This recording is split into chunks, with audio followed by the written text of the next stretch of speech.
¿Qué tal, fieras guerreras? Soy Ulises Galicia, el rey guerrero, león conquistador.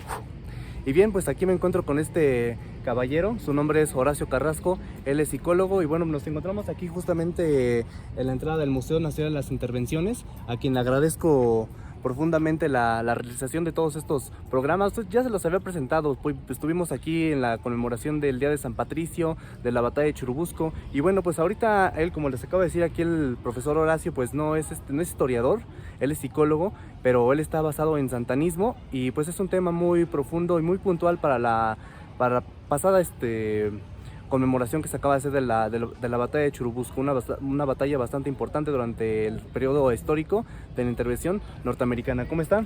Hola, ¿qué tal? Pues aquí un placer estar contigo y platicar sobre este tema que apasiona. Sí. Usted me comentaba que es psicólogo. Así es, Bueno, historiador para nada. de vocación nada más y en forma autodidacta. Ok, bueno, usted me había comentado, bueno, primero vamos a esto. Siendo psicólogo, ¿cómo fue que se interesó por la historia? Fue en el tema de la historia universal y de la historia de México, me interesó desde la primaria. Recuerdo con mucho cariño una maestra en tercer año de primaria, donde nos narraba las batallas de la conquista de México, un poco de la Revolución Mexicana y un poco de la Guerra de Independencia. Y ella tenía bastante conocimiento y nos hacía una narración tipo cuento, tipo como si fuera vivencial, como si ella estuviera en las batallas y durante toda la clase de 1 hora y 10, recuerdo muy bien, nos narraba una batalla, un capítulo de la historia de México. Eso fue conectado con muchos programas después de radio sobre temas de historia que escuchaba mi familia en las pláticas de sobremesa y durante la comida, sobre todo la comida de días festivos, escuchábamos a Fernando Marcos y a Jacobo Moret en un programa que se transmitía todos los días en la radio y hablaban mucho de historia y en ciertas fechas profundizaban sobre la historia de nuestro país. De ahí estoy hablando de la época de la primaria y la secundaria. Ya después en la preparatoria igual me atrajo mucho ya la historia de México de manera más profunda. Estuve en la preparatoria número 5 y ahí me empezó a interesar aún más la historia de México. Posteriormente, ya en el año 2001, compré un libro de Enrique Krause que habla sobre la guerra de Estados Unidos y México. Y ahí en un capítulo, en un párrafo, justifica de alguna manera la labor y defiende de alguna manera la imagen de Antonio López de Santana. A mí me llamó mucho la atención porque en el Vox Populi y en muchos medios de comunicación se habla de que él fue un traidor, y cuando él dice que no hay un fundamento, de que no hay una prueba de que él fue traidor a la patria y que además básicamente él nunca vendió el país ni parte del país en la guerra del 47, pues me llamó tanto la atención que empecé a comprar algunos libros de historia. Básicamente de santanismo y de la guerra del 47, y entonces empiezo a investigar por mi cuenta alrededor de 3 años. Empecé a comprar bastantes libros nuevos y usados en el centro de la Ciudad de México para poder fundamentar cualquier concepto alrededor de Santana. Y entonces me doy cuenta que los autores, sobre todo del Colegio Militar y de Sedena, la Secretaría de Defensa Nacional, narran sobre datos históricos, no sobre mitos, no sobre creencias, no sobre prejuicios, no sobre rencillas, y hablan sobre una cuestión histórica, o sea, con bases, no sobre una posición política, porque así es la política, siempre va a tener un tinte de tendencia según del lado en el que estás de la historia, si estás en el poder o contra el poder, y eso es lo que no se vale.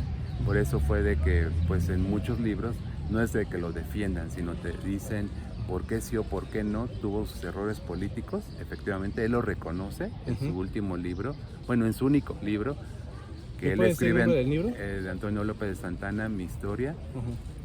Y él habla de eso, que sí reconoce los errores que tuvo, pero también exige y solicita un reconocimiento para su labor, porque pocos mexicanos como él defendieron su vida, defendieron a su país con su vida.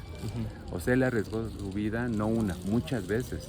Pierde una pierna, pierde un dedo de la mano y estuvo a punto de morir. Entonces, él precisamente en Veracruz, cuando él está a punto de fallecer, él se encomienda a Dios y hace un tipo de testamento donde él solicita que se le reconozca que se le reconozca y que se le recuerde como un buen mexicano, y explica lo que pasa, ¿no? en esa batalla. Queda inconsciente, no muere, y afortunadamente tiempo después regresa pues, a la vida política, en la vida militar. Y muchas situaciones en esa época, que entiendo que era un país de extrema pobreza y con situaciones muy, muy difíciles entre los políticos, pues se le empieza a tildar de villano, de traidor, de vendepatrias, etcétera, etcétera. Pero también buena parte del gobierno en esa época iba y lo buscaba, no nada más a su hacienda Manga de Clavo, en Veracruz, sino que inclusive fueron por él hasta Colombia, un pueblito ahí en el este de Colombia, un pueblito que él ayudó mucho, no recuerdo el nombre, pero vaya, también iban por él a Cuba, por ejemplo. Turbaco, recuerdo ahorita, Turbaco, allá en Colombia, fueron por él, en Cuba, y ni se diga en su hacienda Manga de Clavo, donde iban a pedirle el apoyo para controlar el país, porque estando él ausente, crecían más las pugnas, las venganzas políticas. Entonces no había quien pusiera orden, porque llegaba un presidente y duraba poco tiempo. Y empezaba a haber mucha violencia, muchas revueltas, obviamente en la Ciudad de México y en muchas partes del país, pero lo más grave en el país no era lo que pasaba aquí en la ciudad, sino que en varios estados... Bueno, a interrumpir tantito, pasaron 7 minutos, continuamos. Lo que él de alguna manera hizo, no una, sino en muchas ocasiones, como les decía, era arriesgar la vida por el país. Y una de sus grandes proezas está siendo recordado y será recordado como el héroe de Tampico. ¿Por qué el héroe de Tampico? Porque junto con su ejército logra expulsar nuevamente a los españoles en su intento de reconquista allá en Tampico, el 11 de septiembre de 1829. Ese es un dato clave, 11 de septiembre de 1829. Y poco se sabe en los medios de comunicación ese día, 11 de septiembre, sobre esta batalla, este triunfo de México.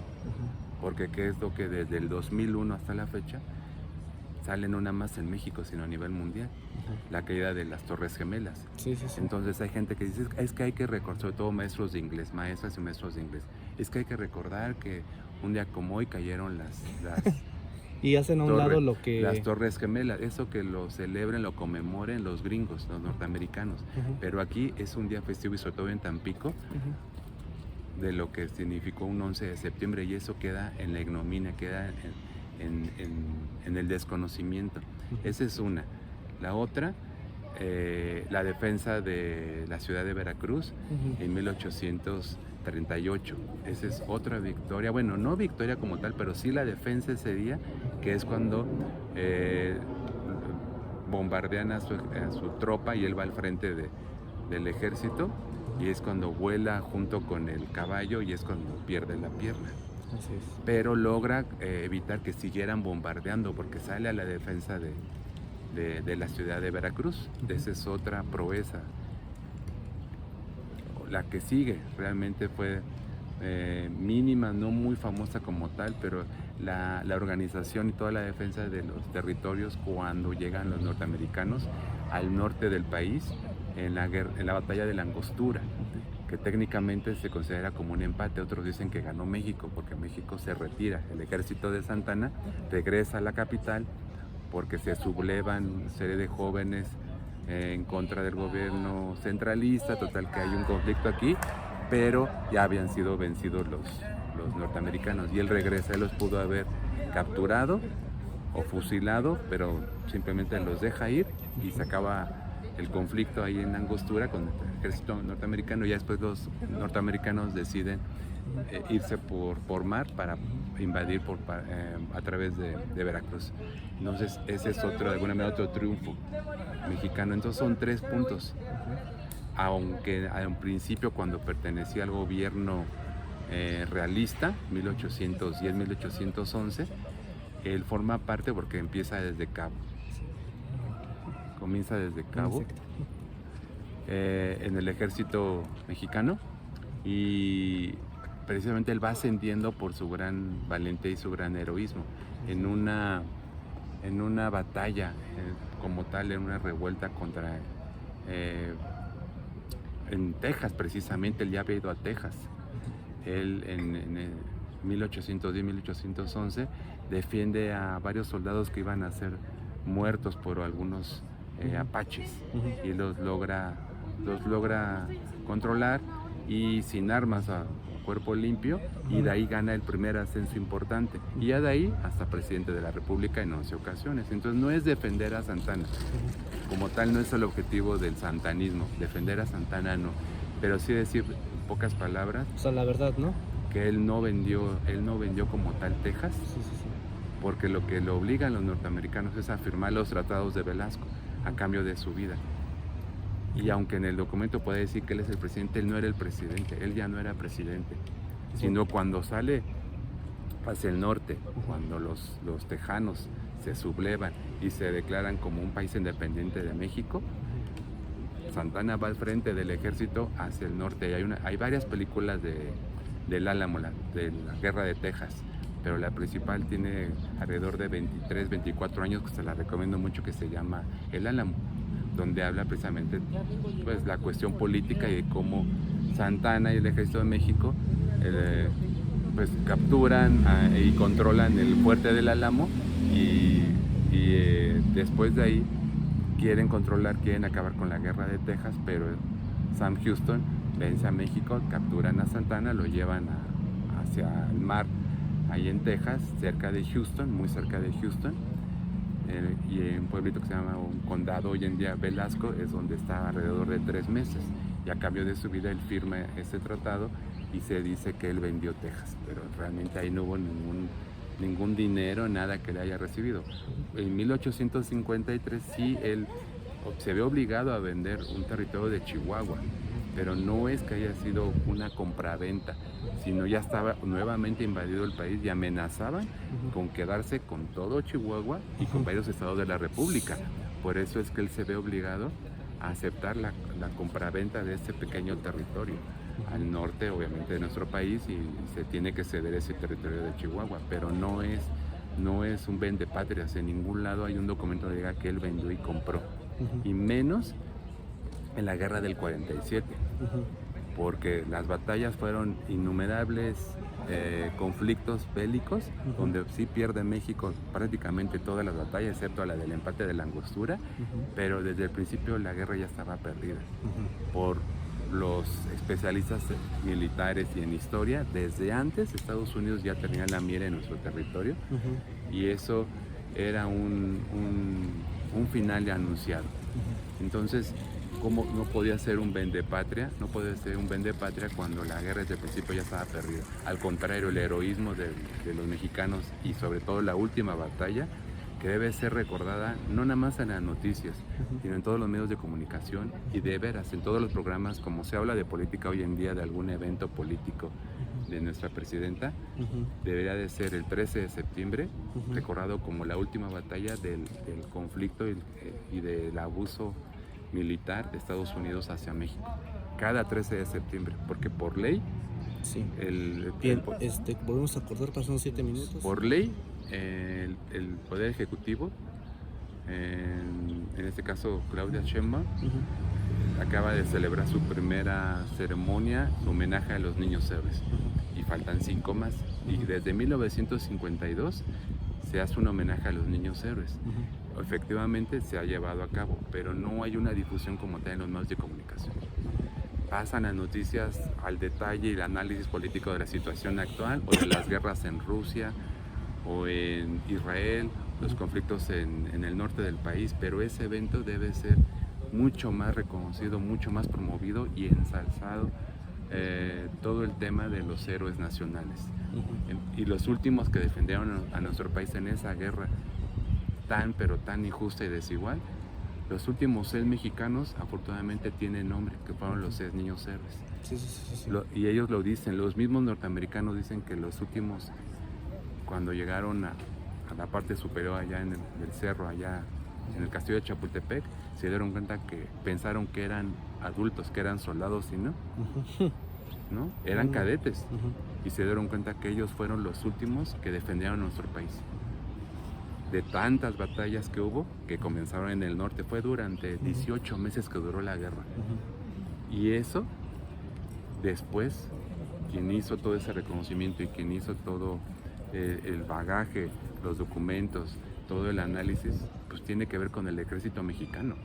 Porque la historia sí la escriben los historiadores, pero normalmente la escriben los triunfadores. Y en Estados Unidos tuve la fortuna de visitar el Museo del Álamo. Fíjese. Y en ese museo, que es un lugar pues muy bonito, muy arreglado en cuestiones de lujos, en cuestiones de belleza arquitectónica, veneran mucho a los caídos del Álamo. Y entonces en la parte contigua del Álamo, allá en San Antonio, Texas, existe un salón muy grande, tipo muy lujoso, tipo Sanborns, donde tienen todos los artículos, souvenirs, digamos, de la guerra del Álamo. Y tienen muchos monumentos y muchos documentos, esculturas, videos, música, etcétera, sobre la batalla del Álamo y la guerra de Texas, México. Entonces yo veo que ellos le dan más importancia a los norteamericanos a ese evento que nosotros. Aunque perdimos la guerra contra Texas, ganamos la primera del Álamo. Y para que México, el ejército mexicano haya podido llegar hasta allá, se llevaron más de un mes. Y durante la travesía, durante el camino hasta San Antonio, Texas, se fueron perdiendo soldados y vidas por el frío extremo. Ya el simple hecho de llegar hasta allá ya implicaba un cierto tipo de sacrificio, obviamente con bajos recursos económicos. Si ahorita el país sufre algún grado de pobreza, pues en aquella época era multiplicado por 1000. Entonces realmente sabía la gente que se iba a ofrecer la vida, a entregar su vida por el país, ¿no? Por la patria. Eso está explícitamente en nuestro himno nacional.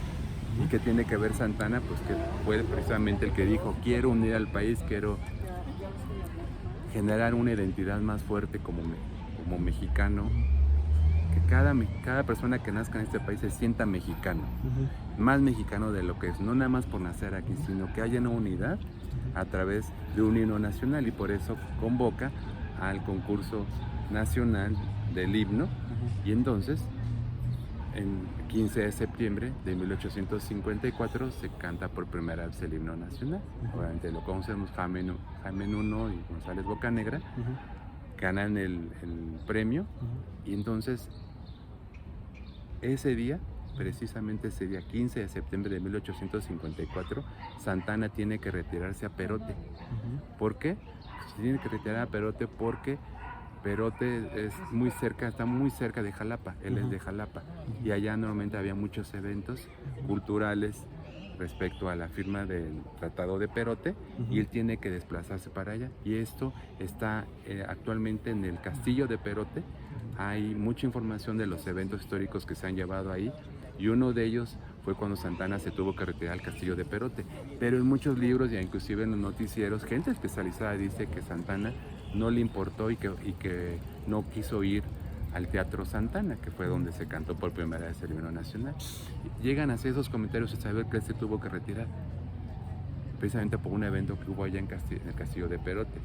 En el castillo de Perote hay mucha información, y el castillo es un lugar precioso, es un museo, es una zona, un lugar precioso, el castillo de Perote, y mucha gente no lo conoce. Entonces también a nosotros nos hace falta mucha cultura cívica, mucha cultura histórica, y para eso están los libros, y hay museos como este que tenemos aquí, como este, un museo precioso que para mí es el segundo más importante después del castillo de Chapultepec. Para mí este es el más importante. No dejo a un lado el Museo de Antropología o el que me digan. Todos los museos son importantes, pero para mí es el segundo más importante. ¿Por qué? Porque habla de las intervenciones y que se le llama intervención, pero para mí son invasiones. No es lo mismo una intervención que una invasión, porque una intervención es a través de un acuerdo, a través de la paz, a través del respeto. Puedes intervenir en una discusión, en un territorio de manera dialogada, pero cuando es en forma belicosa, eso se llama invasión. Entonces, para mí este es el museo de las invasiones, para mí, porque no es lo mismo decir una intervención que una invasión. Hasta la misma palabra, México fue invadido. Obviamente están hablando aquí de básicamente de 3 países, España, Francia y Estados Unidos. Pero nunca ha sido como un acuerdo que España haya invadido México, llegó México obviamente, o Francia en 2 ocasiones, y Estados Unidos, que fue el que se llevó más de la mitad de nuestro territorio. Un personaje importante de la historia de Estados Unidos, el más importante para ellos, su mejor presidente es Abraham Lincoln. Y sí me gusta hablar un poquito de Abraham Lincoln, ¿qué tiene que ver con Santa Anna? Directamente nada, pero sí de manera indirecta, porque Abraham Lincoln fue de los principales cuando era político allá en el estado de Illinois, en el estado de Illinois, apoyó mucho la idea de no quedarse con más territorio. Primero, porque no estaba de acuerdo con la guerra. Y segundo, cuando ya se va a firmar el Tratado de Guadalupe Hidalgo el 2 de febrero de 1848, dice el gobierno... Tal vez interrumpo, continuamos. Dice el gobierno de Estados Unidos, vamos a quedarnos, una parte de los políticos, vamos a quedarnos con Chihuahua, Sonora, todo California. Vamos a quedarnos con Coahuila, vamos a quedarnos con Nuevo León. Otros decían, no, vamos a quedarnos solamente con lo que es el río Bravo hacia arriba. ¿No? De una vez, y otros decían, vamos a quedarnos con todo. Hasta Oaxaca, Quintana Roo, Campeche, Chiapas. Hubo una gran discusión. Y por parte de Illinois, Abraham Lincoln fue el que más defendió la idea de quedarse con lo menos posible. Y si era posible, no quedarse con nada. Eso se le debe a Abraham Lincoln, que tiene que ver con Santa Anna, que fue una decisión de ellos, no fue una compraventa. Los 10 millones que después se entregaron a México, que al final no fueron ni 10, tengo que fueron 4 millones, fue una indemnización, no fue una compraventa. 4 millones de dólares no es nada de lo que vale alrededor de 2.100.000 kilómetros cuadrados, que fue lo que nos robaron. Ningún país, según mis estudios, según mis conocimientos, ningún país ha tenido tanto beneficio al ganar una guerra, porque muchas veces es una economía, es una isla, se pelean por una cuestión religiosa, ideológica, pero tanto territorio que les dimos de manera forzada a través del Tratado de Guadalupe Hidalgo. No ha habido para mí algo tan trágico, tan fuerte como perder un territorio tan inmenso como Nuevo Además, México. Muy rico en minería, ¿no? Pues, si no me equivoco, es muy rico en minería. En todos los recursos habidos y por haber, ¿no? Todo lo que tiene que ver desde territorio como tal, lo que implica, ¿no? Fauna, flora y recursos minerales. Entonces, y hasta la fecha. Entonces, y eso lo dice Santa Anna. Aquí, precisamente hace 10 años que vino un evento al Museo de las Intervenciones en una conferencia sobre el tema de santanismo. Se cerraron con una frase que él dice, que él tenía una frase al final de sus discursos que decía: mexicanos, nunca olviden que tenemos una cuenta pendiente. O sea que no lo pudo lograr él recuperar el territorio, era su intención, pero mexicanos, nunca olviden que tenemos una cuenta pendiente. Y no se trata de tomar un arma y de hacer una guerra contra los norteamericanos. Y en aquella época eran más fuertes, más preparados, con más armas y mejor entrenado que nosotros. Ahorita es mucho más la distancia. Si en aquella época ya había una gran diferencia física, económica, en armas, y mental y físicamente también eran superiores, ahorita pues mucho más con el tipo de armamento que tienen. No se trata de eso, sino ser mejores mexicanos. La intención de todo esto que yo le digo a mucha gente, a mi familia, a mis alumnos, a mis pacientes, cuando se da la oportunidad, es básicamente una. Ser mejor mexicano implica ser más responsable, conocer nuestra historia, venir en sus lugares, promoverlos, y tener una ética y una responsabilidad como ciudadano y como mexicano. Y eso nos va a ayudar siempre, no nada más ante Estados Unidos, ante cualquier nación externa, que nos vean como un país unido, con una identidad nacional, respetando nuestros símbolos patrios y ayudándonos como familia y como sociedad y como mexicanos. Eso sería como básicamente el mensaje que yo doy, el consejo que yo doy. Ok, bien, conforme a todo lo que nos estaba platicando, mire, usted es psicólogo, justamente, pero nos dice que inclusive desde niño se empezó a apasionar por la historia, por sus clases en la primaria, inclusive nos habló de esta maestra que tuvo. Bueno, a más adelante, ¿por qué tomó la decisión de estudiar psicología y no especificarse, bueno, y no ser historiador y exactamente especificarse en santanismo? Me gusta la pregunta. Psicología, ¿por qué escogí psicología? Pues hablaba hace rato de cómo poder ayudar al prójimo, ayudar a la familia, ayudar a la sociedad. Estamos hablando que la psicología no tiene nada más que ver con los niños, sino con los jóvenes, con el ser humano. Entonces, escuchar a una persona, poderle invitar a una reflexión, a recapacitar, a ser mejor persona, a evitar sentimientos negativos, es algo muy, muy loable. Entonces, esa es la razón por la que estudié psicología. Pero pues nunca se puede estudiar al mismo tiempo 2 o 3 carreras. Sí, claro. Entonces, pues la vida me ha llevado por varios senderos y uno de ellos es la historia de México. Que a lo mejor, si tú me dices estudiar ahorita una licenciatura en historia y especializarme en la historia de México, encantado la vida. Nada más que el día tiene nada más 24 horas. Si tuviera 36, las otras 12 horas se las dedicaría a la profesionalización de mis estudios, que son obviamente autodidactas, pero afortunadamente pues tengo muchos, no colegas, porque yo estoy en el ámbito de la psicología clínica, pero sí tengo muy buenas amistades en la SEP, aquí, por parte de la Asociación de Amigos del Museo de las Intervenciones, y gente que se dedica a la historia desde una óptica ya más profesional, y afortunadamente hemos coincidido en esto. Y cuando contrasto mis ideas y los datos y la información que tengo de Santana con libros o en conferencias, en videos, no es que me den la razón, sino al contrario. No es que me den la razón, sino entiendo y conozco más y tengo más elementos para poder justificar lo que es pues la labor de Santana, que no se trata de ensalzarlo, pero mucha información que hay de él es totalmente falsa y basada en el prejuicio.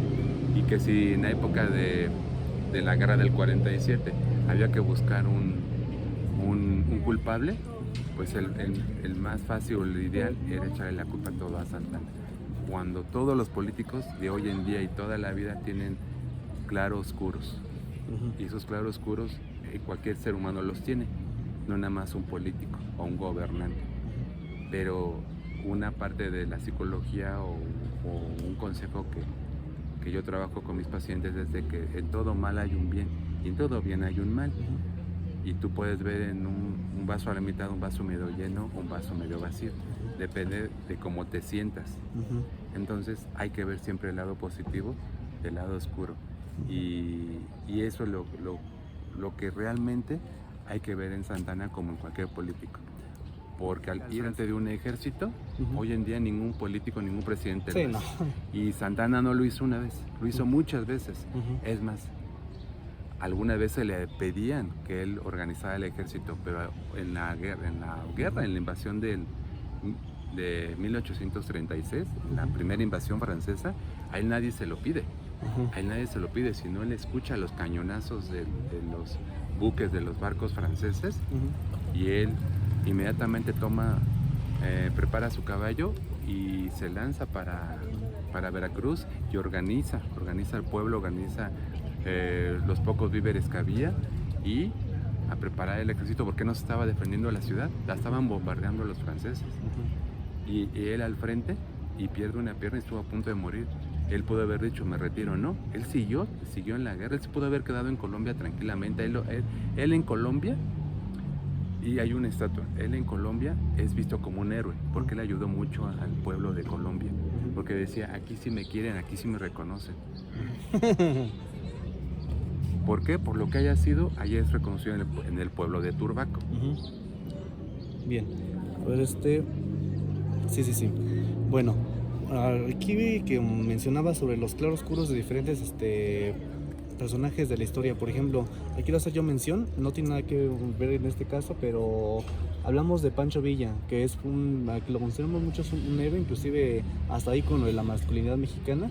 Pero, por ejemplo, hasta lo hemos visto en obras de teatro por parte de una escritora famosa, no voy a mencionar su nombre, pero donde lo ponen como un reverendo machista, solamente porque era mujeriego y le hacen críticas al respecto. Entonces ahí como que hay una similitud. Sí, lo que pasa es que estamos hablando que Santana y que me digas Miguel Hidalgo, Ignacio Allende, el mismo Benito Juárez, ¿en qué época vivieron? Nadie se puede abstraer de la cultura. Y ahora lo vemos precisamente como tal, efectivamente, como un macho, un machista. Pero la cultura era esa. Tú no, así seas el héroe número uno de un país, no vas a cambiar la cultura. ¿Qué es la cultura? La forma de pensar, la forma de comer, la forma de caminar, la forma de convivir. La estructura familiar, en esa época, tenía que ver mucho con el clero. Entonces, eso no lo va a cambiar nadie, la forma de pensar de un pueblo, de una nación, de un país. Entonces, Pancho Villa, Emiliano Zapata, o el propio Antonio López de Santa Anna, pues están siendo parte de esa cultura, de ese modelo de familia, de ese modelo de pensamiento. No es que representan al machismo, se les puede decir que son machos, pero ¿qué hombre no era macho en esa época entonces? Pero bueno, hablando de eso, sí te voy a poner 2 ejemplos, que él mismo lo menciona en sus libros, en sus memorias, Santana. Decía, dicen que yo soy traidor, dicen que yo soy vendepatrias. Yo nada más quiero que no se me recuerde como tal, sino al contrario, como un buen mexicano. Pero les voy a comentar que en Puebla, en la ciudad de Puebla, cuando llegue el ejército estadounidense, la misma gente del centro de Puebla hoy en día, de la ciudad de Puebla, decide no combatir. Y entonces su producción, los campesinos, su producción de alimentos, en lugar de vendérsela y ayudar a los mexicanos, se lo vendían o se lo regalaban a los norteamericanos. Sus animales y sus productos agrícolas, en lugar de vendérselo o regalárselo, donarlo al ejército mexicano, se lo regalaban o se lo vendían a los norteamericanos. Y eso que era la paridad 1 a 1. Pero preferían dárselo a los norteamericanos, porque decían, ellos sí se pueden llevar a mi hija, ellos sí, como son los que van a ganar la guerra, preferimos apoyar a los norteamericanos. Esos son traidores. Y ya no hablemos del siguiente ejemplo, es grave también. Antonio López de Santana decía, y en México se conocía muy bien como un traidor a la patria, pero a Lorenzo de Zavala. ¿Quién fue Lorenzo de Zavala? Fue un mexicano nacido en Yucatán, que fue enviado a Estados Unidos en la época de Guadalupe Victoria, por parte de Guadalupe Victoria y Vicente Guerrero. Lo mandaron a Texas a cuidar el territorio, y lo que hizo Lorenzo de Zavala fue empezar a vender tierras directamente para su bolsillo. Pero estamos hablando de hectáreas y hectáreas y hectáreas que las daba a un precio ínfimo a vender la patria. Él sí vendió la patria, y es el que permite que entren de todos los estados de Norteamérica e inclusive de Europa, venían y directamente se acercaban al gobierno mexicano, y él, en lugar de proteger el territorio, lo empezó a vender. Ese sí fue un vendepatrias. E inclusive es el primer vicepresidente de Texas. Sam Houston es el primero. Como tal, Sam Houston, por eso se llama Houston la ciudad, que no existía. Pero Lorenzo de Zavala se convierte en renuncia a la ciudadanía mexicana y se vuelve tejano. Texas fue un país, y de los principales que construyeron ese país, que duró alrededor de 9 años, 8 años, 10 años, fue Lorenzo de Zavala. Pero nada más que era totalmente mexicano, y en el sentido de que era empleado y era subordinado de Guadalupe Victoria, después de Vicente Guerrero. Y él sí vendió la patria, y de ese señor no se menciona. Entre los historiadores es reconocido, o sea, vaya, es conocido, mejor dicho, Antonio López Santana, y Lorenzo de Zavala estas diferencias que estoy mencionando. No se trata de estar hablando de los malos de la historia, sino de lo bueno que hizo cada uno de ellos, porque como Lorenzo de Zavala, pues podemos hablar de otros 50, de otros 100. Pero Pancho Villa, como tú mencionabas, pues hay una parte positiva. Así es. En contra de los caciques, en contra de los hacendados, en contra de la... Incluso de los propios norteamericanos. En contra, no, claro, defendió el territorio y los persiguió allá en su propia tierra. Ajá, en Nuevo México. Pero todo eso es la parte positiva. Pero decir es que él fue un macho, entonces Zapata no fue. O por ejemplo en la biografía de Miguel Hidalgo, que tenía sus amiguitas y que tenía fuera de... O sea, y entonces nos quedamos con esa parte. Entonces, el padre de la patria, ¿quién fue? Pues Miguel Hidalgo, por muchas razones. Entonces, o los niños héroes. Es que ellos fueron unos niños rebeldes. Claro que no fueron niños rebeldes. Sí me gustaría nada más, así brevemente, hablar de los niños héroes, porque hay gente que dice, no, ellos fueron unos desobedientes. Inclusive hay quienes los acusan de mito, ¿no? Mientras he escuchado yo por ahí de personas que cuando las pruebas ahí están en los documentos de que sí existieron, pero se les dice niños rebeldes porque se les dio la orden a los 40 y tantos cadetes del antiguo colegio militar de retirarse porque ya estaba acercándose el ejército gringo, y ellos deciden tomar las armas y enfrentar al ejército. Los demás huyen, los demás se van, pero ellos deciden quedarse y a defender el castillo. Entonces no pueden ser recordados como rebeldes, como desobedientes, cuando ellos decidieron tomar las armas y defender a nuestro país, defender como tal el castillo. Y esa es la última batalla de muchas batallas que se perdieron. Entonces es ilógico hablar de ellos como niños rebeldes, como un mito, para nada. Lo de la bandera, lo de Juan Escutia, que no se aventó, pero sí no se puede saber si él toma la bandera y es que se enredó en ella, de repente demasiada poesía, demasiada metáfora, ok, a lo mejor no, pero de que la pudo haber bajado como tal y defenderla, y cuando es asesinado por los norteamericanos, él pudo haberse quedado con la bandera. Eso totalmente congruente, pero no caer en que no existieron y que fue un mito y que bla, bla, bla, bla, porque estamos devaluando el concepto de heroísmo de los pocos mexicanos que han podido ser héroes y salvar o generar una imagen positiva para nuestro país. Entonces, yo puedo decir que como héroes, ok, estoy de acuerdo, pero sí fueron mártires, porque no salvaron el castillo, perdimos la guerra y la batalla, pero sí fueron mártires, porque eso sí, murieron por México. Eso sí, los mártires para mí es algo más que un héroe. El héroe es el que salva a alguien, ok, perfecto, pero el mártir es el que da su vida. Un héroe puede seguir vivo y sigue siendo héroe, pero el mártir es el que ofrece su vida, y ellos más que héroes fueron mártires. Eso es muy, muy, muy importante, muy bonito. Y hay una zona, un lugar histórico en el campo militar, ahí en Molinos del Rey, donde es un monumento a los símbolos patrios. Y es muy poco visitado porque está enfrente de Los Pinos, ahí en avenida, cerca de Los Pinos, avenida Parque Lira. Y es un monumento, es un lugar precioso donde es muy poco visitado porque no hay transporte público. Pocas escuelas, muy pocas escuelas, de hecho lo conocen, pero está enfrente de Los Pinos. Y en ese lugar está donde se venera, obviamente, los niños héroes y lo que tiene que ver con las batallas, porque Molino de Rey fue una de las batallas que se perdieron. Y ahí está al ladito de lo que es el campo militar. Entonces, esos lugares tienen que ser reconocidos y ensalzados, como este que tenemos aquí a mis espaldas, ¿no? Todos los museos son importantes, claro, pero como yo les mencionaba, lo que hay aquí adentro, todas las reseñas, los documentos, las banderas, las fotografías, todo eso es parte de lo que nos debe unir, y de que de una u otra manera se les expulsó a los españoles primero, a los franceses en el Segundo Imperio, Maximiliano, y todo lo que hay aquí en este museo para mí es mucho más importante que en la mayoría de los museos, que hay muchas categorías de museos, pero para mí este debe ser reconocido, y además debe ser fomentado por la Secretaría del Turismo, porque aquí no hay excursiones ni visitas de turistas. Aquí vienen los turistas por su lado, y muchos mexicanos, e inclusive de la periferia, aquí del sur de la ciudad, no conocen el museo, conocen el jardín, sí ven el monumento a Comonfort, sí ven los cañones, pero no saben qué es un museo, porque si te fijas, yo lo puedo ver, y digo, sí, efectivamente es una construcción antigua, pero donde dice que es Museo de las Intervenciones. Hay los carteles. En letra chiquita, no, pero en la construcción.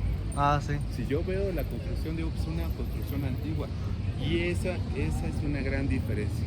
Mejor la escuela que está allá dice Museografía, Manuel del Castillo Negrete, y el museo no, cuando podría tener como eso mucho más grande, no vas a perturbar o a violentar la construcción virreinal, porque esta es una construcción virreinal, pero sí un letrero, todo eso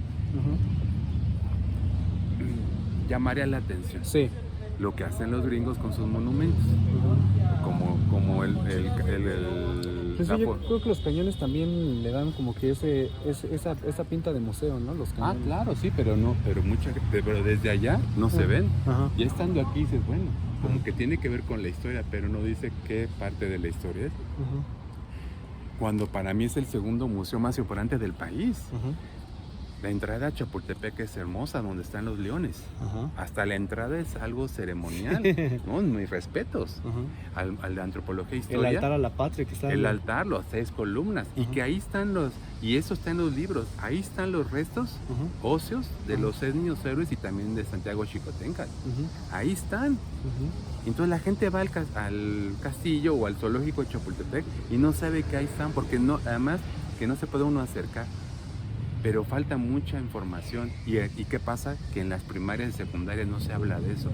Pasa desapercibido el 13 de septiembre y se llega a mencionar. Se celebra el 15, obviamente, 16, pero no se habla del 13. Cuando hay fotografías y podríamos hacer muchas películas y bioseries y lo que me digas, de nada más del 13 de septiembre. Ya toda la guerra, a lo mejor también con material de sobra, pero nada más del 13, que es un momento neurálgico, que es la última batalla y donde se habla después. Transcurren 9 meses hasta el 2 de febrero del 48, cuando ya se retiran los norteamericanos. Estamos hablando aquí 20 de agosto, 13 de septiembre, 14 de septiembre, los gringos queman la bandera de México, la pisotean, la queman y suben la de ellos. 14 de septiembre. Y de ahí hasta el 2 de febrero se retiran. Cuando son 10 incisos, el Tratado de Guadalupe Hidalgo, donde va narrando todo lo que México tiene que hacer. O sea, no nada más ese territorio, sino decir que ellos van a apoyar para que los mexicanos que están allá y que están aquí no quieran echar abajo ese tratado. La obligación de México en ese tratado de Guadalupe Hidalgo no nada más es ceder las tierras, que es lo más grave, sino se compromete a controlar a los indígenas para que no se rebelen contra el gobierno de Estados Unidos. Y también se establece un convenio donde dice que después de alrededor de 6 meses, los mexicanos que están allá tienen la oportunidad de regresar al territorio antiguo, o sea, el original de México, para adquirir y conservar su nacionalidad mexicana. Pero si se quedan allá después de 6 meses, automáticamente se van a volver gringos, sin ningún documento. Y la sorpresa es que muchos se quedaron allá. No todos se pasaron para acá. Los que vivían en Texas, los que vivían en Los Ángeles, San Francisco, ya existían esos lugares, obviamente. En Santa Fe había muchísima población. San Diego, todo lo que son las grandes ciudades en aquella época ya eran pueblos o ciudades pequeñas. Más de la mitad se quedó allá. Fíjese. Bien, ahora quiero otra vez tocar el tema de una pregunta personal. Usted ha visto, me decía que buscaba ayudar a otros, por eso se decidió por la psicología. ¿Usted ha visto en la historia una herramienta muy importante dentro de su disciplina laboral? 100%. O sea, la historia es, hablamos de la historia de México. ¿Y qué es la historia de México? Una historia muy triste. Si nos vamos por capítulo, tras capítulo, desde la invasión de los españoles 300 años. Y después podemos hablar del capítulo que usted me diga. terminamos en tragedia, terminamos en despojo, terminamos en divisionismo, terminamos con situaciones muy difíciles. Es una historia muy rica, pero también para mí es muy triste. Eso no quiere decir que no nos sirva, al contrario, porque yo tengo, afortunadamente aprovecho la oportunidad que me das ahorita con esta entrevista, de que te lo voy a compartir, de hecho te lo voy a compartir de manera directa. Tengo una poesía donde se habla de toda la historia de México, de 1821 hasta la fecha, o sea, el México independiente, de 1821 hasta la fecha, y el poema se llama México, ¿estás ahí?, donde te habla de toda la historia de México y que a pesar de todo lo que hemos vivido, que está aquí bien documentado, México existe. Que para los europeos y para los filósofos y los historiadores a nivel mundial, se hacen la pregunta, ¿cómo es posible que exista todavía este país con lo que ha sufrido, con las invasiones, con las guerras, con el despojo de tantos países? ¿Cómo es posible que siga existiendo? Es un país surrealista. Inclusive, si no me equivoco, una vez Margaret Thatcher, cuando era primer ministro de Inglaterra, dijo así, que su país favorito era México. Inclusive el público se empezó a reír porque lo dijo en una cadena, en un programa en vivo de televisión. Y habló de eso, de que cómo hemos sufrido invasiones, saqueos, y aún así pues, como que estamos firmes, ¿no? ¿Cómo? Sino más bien estamos firmes.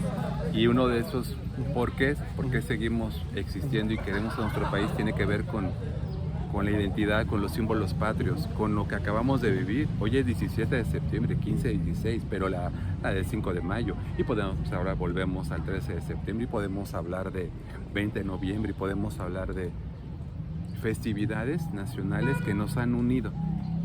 Y a pesar de lo que hemos sufrido, hay mucho muy buen mexicano que con poquito que quiera aprender, leer, y volver a leer muchos libros de historia de México, con ese poquito se enamora de nuestro país, de la historia de nuestro país, y nos convoca y nos invita y nos motiva a ser mejores mexicanos, como más responsables, más estudiosos, más cívicos, y eso te lleva a que eres mejor persona, mejor hijo, mejor padre, mejor ciudadano.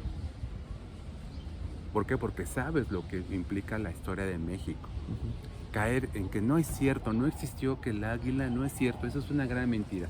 El mito de que la serpiente, de que el águila y que ok, yo no te puedo asegurar si eso existió o no. Es una leyenda, pero es una leyenda fundacional. Los libros de historia de México no te habla de que es un mito o que es una leyenda fundacional. Pues. Exactamente, pero además lo que sí está súper comprobado es que era un pequeño islote en el antiguo lago de Texcoco, que precisamente lo que hicieron los españoles fue secar el lago de Texcoco, y ahora los problemas que tenemos con las inundaciones, de hundimientos, los famosos socavones y todo eso tiene que ver con una mala organización y un mal diseño de los españoles. Pero ese lago de Texcoco y la fundación de la México Tenochtitlan, los aztecas, los mexicas, lo controlaban a través de un sistema de canales y estaba muy bien organizado. Entonces, conocer la historia de los aztecas, de los mexicas, es darle ese valor a esa parte que tenemos en nuestras raíces. Pero además nosotros como mexicanos ni somos mexicas ni somos españoles, somos mestizos, que es la combinación. Nada más que aquí éramos, los mexicas eran emperadores, eran imperialistas, eran una cultura suprema. ¿Y quiénes fueron los que vinieron de España? No es atacar a los españoles, pero ¿a quiénes trajo Hernán Cortés? O sea, si no me equivoco, trajo pues ahora sí que a los zampones de allá. Entonces, no podemos criticar, ni atacar, ni discriminar a los indígenas. Así es. Porque la parte que tenemos de la cultura de aquí de México es mucho más valiosa, porque era la cultura o el imperio que dominaba todo Mesoamérica. Entonces, a partir de ahí, tenemos pues una obligación cívica, histórica y moral de conocer nuestra historia, y eso te lleva a ser más respetuoso, ser más responsable con todo, no nada más con los mexicanos o con tu familia, como ser humano. Esa es la parte de la psicología que se puede aplicar a la historia, o la historia aplicada a la psicología. Y además, cualquier persona tiene una historia, ¿no? Todos venimos de un padre, de una madre y de unos abuelos, y eso si lo transportamos a una nación, pues hay un origen, Sí. y al nivel individual también tenemos un De hecho, origen por familiar. las familias se forman las naciones y hasta libros como la Biblia los pasajes griegos lo confirman. Y justamente quiero aprovechar para decir a toda mi audiencia, a todas mis series guerreras, que sinceramente si este video fuera un libro que ustedes estarían leyendo, esto que acaba de mencionar el profesor es para que lo subrayen, la verdad. Es para subrayarse. Voy a cortar tantito porque ya se nos está acabando el tiempo. Continuamos. Bien, ahí justamente nos daba la explicación de que sí le sirve justamente para su disciplina laboral. Ahora, ya vamos a regresar al tema de santanismo, ya que usted está especializado ahí de forma autodidáctica. Primero que nada, justamente, ¿dónde, en qué año nace Santana y de qué familia proviene? Nace en Jalapa.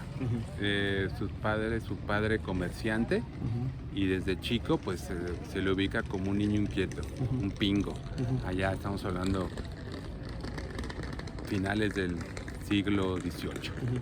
¿Y cuáles son sus orígenes? Pues el comercio. Él, por su inquietud, su familia, sobre todo su padre, dice: no, mejor te voy a meter al ejército porque tú tienes mucha energía, eres demasiado travieso, y lo mete al ejército. Y no era la intención de que fuera presidente, ¿verdad?, de México 11 veces, ni que arriesgara la vida tantas veces, porque además era muy común que pues en las primeras batallas o en los primeros enfrentamientos con este tiempo el ejército virreinal contra cualquier problema de la sociedad, pues o heridos o muertos.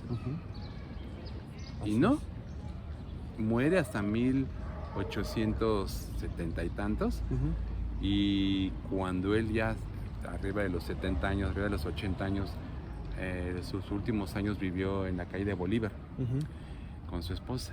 Y entonces ¿La calle de Bolívar, hablando de esta zona o...? La calle de Bolívar en el Zócalo, a 4 cuadras del Zócalo.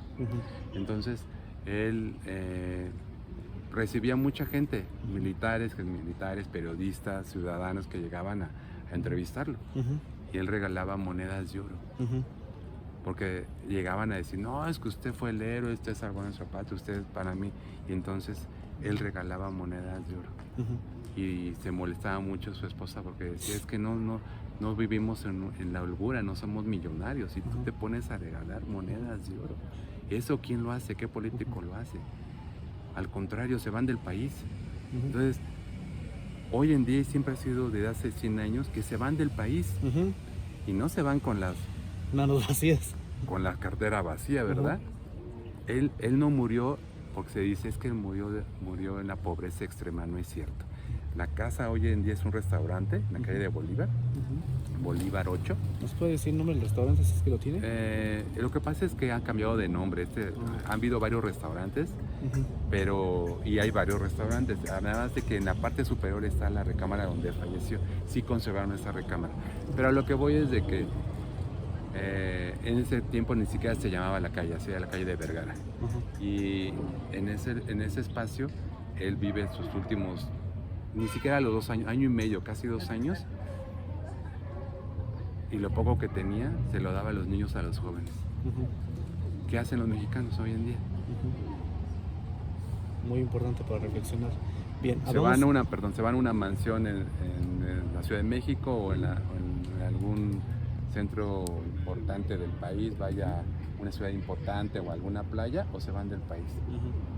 Y no se van con las manos vacías. Entonces sí hay muchos puntos a favor de Santana. Muchos puntos a favor. Bien, vamos a abrir esta rama. Justamente, ¿qué es lo que lo habrá motivado a regalar monedas de oro? A sacarlos a Antonio López Santana. Él simplemente por agradecer que se le reconocía. Él decía, le pedía al mexicano que no fuera ingrato, porque él lo hizo porque amaba a nuestro país. Por eso él mencionaba que él quería ser recordado como un buen mexicano, que sí reconocía sus errores políticos y militares, pero siempre lo hizo por nuestro país. Porque como cualquier soldado, incluyendo aquí en la batalla del 20 de agosto, como las batallas durante la guerra del 47 y también las batallas contra los ejércitos franceses, la del 5 de mayo y la de 1863, un año después, muchos soldados que eran reclutados a través del método de la leva, se iban, desertaban. Era muy común que desertaran, por lo que sea, desertaban. Era un ejército de 1000 que se tenía que dirigir hacia Veracruz o hacia San Luis Potosí o hacia Texas. De 1000 llegaban 500. ¿Por qué? Por enfermedades, por lesiones físicas, por hambre, por temor a morir. Eso era muy común y él nunca lo hizo. Al contrario, iba al frente del ejército y no lo hizo una vez, lo hizo muchas veces. Entonces, esa valentía o ese reconocimiento que se le da, sobre todo por el Colegio Militar y la Sedena, lo debe tener pues, la mayoría de los mexicanos con ese sentimiento de dar todo por nuestro país. Y que muchos mexicanos que apenas tienen un poquito de dinero, pues se van a Canadá, a Europa o Estados Unidos y están en su derecho. Ya cada vez más difícil irse a Estados Unidos, ahora se están yendo a España. Muchos se están yendo a Europa. Es respetable, no tienen que vivir aquí a fuerza. Pero creo que ayudamos más a México de las fronteras hacia adentro que de las fronteras hacia afuera. ¿No? Exactamente. Hacia nosotros creo que ayudamos más. ¿Con qué? Pues promoviendo este precioso museo. O sea, ¿cómo lo promovemos? Pues a través de este video. Yo por eso me acerqué a usted porque yo lo puedo divulgar con mis alumnos, lo puedo divulgar a lo mejor con un paciente, con mis vecinos. Pero gente que viene a la Ciudad de México ya tienen su agenda 5 museos. Y ni lo conocen, que existe, vaya. Sí. Entonces, implica para mí una obligación moral, cívica, promover el museo con todo lo que hay allá adentro, que además se van renovando las exposiciones. Yo les digo a muchos jovencitos, es que mira, a ver, ¿cuántas veces has visto la película? ¿Cuál es la película que más te gusta? Me hablan una de Transformers, o me hablan una de Batman, o una de Superman. Ok, la que más te gusta, la última de Superman, ok. ¿Y cuántas veces la has visto? No, pues ya perdí la cuenta, porque pues hago la tarea viendo la película, ya la vi 3 veces, la vi con mis amigos, y la vi en inglés, la vi en español, la vi doblada, ok. ¿Y cambió la película? No, es la misma, ok. ¿Y cuántas veces has ido al museo de Castillo de Chapultepec? No, pues una. ¿Y por qué no vuelves? Me aburrió, pero además sabías que se renueva la exposición. No es la misma. No es la misma exposición. Cada 2, 3 años o cada 6 meses hay una nueva exposición o un evento especial. Entonces, ¿por qué no vuelves a ir? ¿O por qué no vas a tal museo? No, pues porque no sabía ni que existía. Pero, ¿quién le va a enseñar al niño el amor por la historia? El amor o el interés por visitar un museo. Dicen que los maestros, ok, sí, estoy de acuerdo, los maestros, pero la familia. Sí. Porque los maestros no lo van a llevar a todos los museos. Y si van a un X, por ejemplo en Zacatecas o Aguascalientes, van a estar preocupados por ir a la mejor a pasear. Oye, por ejemplo, un partido de fútbol. Hay gente que llega a una ciudad, pero al partido de fútbol, no para ir a un museo. Entonces, y los extranjeros, sobre todo los asiáticos o europeos, hacen bien su recorrido y están 5 días y van a los mejores museos de toda la ciudad. Entonces, ¿por qué? Porque tienen una cultura distinta. Entonces no son los maestros, sí, nosotros promovemos, invitamos a la reflexión histórica, pero los padres, ningún niño se educa solo. Eso tiene que ver con una cultura que debemos de promover. Sobre la cultura de los museos. Promover la cultura, promover la historia es a través de los libros, pero también a través de los museos. De los museos. Porque aquí sí podemos leer, ¿verdad? Obviamente hay documentos, hay síntesis, pero también hay audios, también hay videos y está la exposición como tal. Entonces, aquí un libro te lleva a otro libro, pero este museo te puede llevar a otro museo o a otro libro. Entonces, por eso la riqueza que hay aquí, pues debe ser conocida por nosotros y por cualquier extranjero que venga al país, no nada más por nosotros, porque además lo hacen. Aquí hay extranjeros que vienen por su cuenta. Y claro, el que tiene una licenciatura en Historia de México conoce lo que hay aquí adentro, pero ¿cuánta gente estudia una carrera relacionada con la historia? O sea, una especialidad en historia, muy pocos en el país. Si hablamos de que hay más doctores, sí, hay más biólogos, más veterinarios, más psicólogos que historiadores. Eso no quiere decir que sea malo o bueno, pero que tenemos una gran labor, una chamba enorme de poder hablar de cómo promover esto si somos muy pocos, ¿no? Siento que somos muy pocos en el país, que tenemos este conocimiento y que lo podemos, que con todo gusto lo hacemos, porque esto lo hago por vocación, por amor al arte, ¿no? Básicamente. Wow. Bien, ahora ya que tocamos el tema de dónde nació Santana, vamos a regresar un poquito a ese tema. Él es de familia criolla por completo, ¿verdad? Sí. Así es. ¿Era una familia influyente para la época, por ejemplo, por los tiempos de la Nueva España o ya en el México independiente? No, no estaban metidos en la política como tal, realmente influyente, no, le decía, ellos tenían unos negocios, o sea, clase media, pero tampoco vivían en la pobreza. Y estamos hablando que Jalapa en esa época, pues como ahora, pues era un lugar importante comercialmente porque pues era el camino de Veracruz hacia la Ciudad de México, pues pasa por Jalapa, pero no tenía un influyentismo, ni una influencia vaya directa en la política de Jalapa o de Veracruz. Ya con el tiempo, pues Santana se hace famoso y sí, se vuelve gobernador de Veracruz y bueno, en la política pues vivió muchísimos años, pero también vivió aquí en la Ciudad de México y en muchos lugares más, ¿no? Su familia era solo de terratenientes comerciantes, ¿verdad? Sí, comerciantes. Así es. Así. Bien, ahora seguimos tocando ese tema. Justamente como que su padre le decía, por lo que veía que era muy inquieto, le dijo, ¿sabes qué? Vámonos, te vas para el ejército. ¿Se puede decir que ahí su padre vio una vocación para su futuro? Sí, realmente era pues una formación educativa y militar para sobresalir en la sociedad, sí, efectivamente. Claro que pues cuántos pueden llegar a ser presidentes, ¿no? Una vez o 11 veces, ¿no? Y pues solamente y como mencionábamos, a lo mejor no se lo imaginaba. Sí, no, para nada. No era la intención de que llegara a ser presidente, claro. Habían habido y siguieron habiendo después hasta Porfirio Díaz, pues, generales, ¿no? O sea, parte del ejército, de la milicia, que llegaban a ser políticos o presidentes de la República. Así es. Pero ¿quiénes iban al frente?